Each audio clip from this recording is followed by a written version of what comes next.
যার কণ্ঠে মুগ্ধ কোটি কোটি শ্রোতা, যার গানে প্রেম, বেদনা আর স্মৃতির মায়াজালে ভরা সেই জনপ্রিয় সঙ্গীতশিল্পী এবার সরাসরি মঞ্চ মাতাতে আসছেন বাংলাদেশের সঙ্গীত প্রেমীদের মাঝে। বলছি কণ্ঠের জাদুতে সারা বিশ্বের মন জিতে নেয়া অরিজিৎ সিং এর কথা। এর মধ্যেই গুঞ্জন ছড়িয়েছে এবার ঢাকায় আসছেন ভারতীয় এই সঙ্গীত তারকা।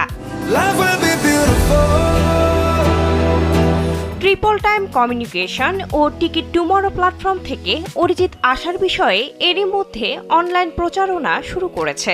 মঙ্গলবার এক ফেসবুক পোস্টে টিকিট টুমরো অরিজিতের কনসার্টের একটি ভিডিও শেয়ার করেছেন এবং পোস্টের ক্যাপশনে লিখেছেন অরিজিৎ সিং লাইভ ইন ঢাকা, অর্থাৎ শীর্ষক কনসার্টটি নিয়ে কাজ করছে তারা।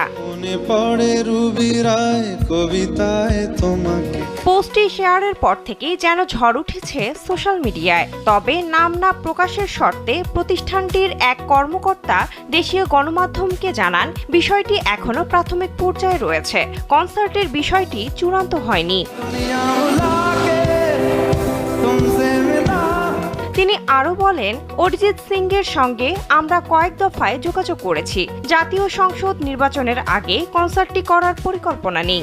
আগামী বছরের শেষের দিকে কনসার্টটি অনুষ্ঠিত হতে পারে। এর আগেও বাংলাদেশে এসেছেন অরিজিৎ সিং। সবশেষ 2016 সালে বাংলাদেশ আর্মি স্টেডিয়ামে অরিজিৎ সিং সিম্ফনি অর্কেস্ট্রা শিরোনামে পারফর্ম করেন তিনি। আগেরবারের মতো এবারও এই গায়কের আসার খবরে বেশ উচ্ছ্বসিত তার ভক্ত ও অনুরাগীরা। এখন শুধু সময়ের অপেক্ষা।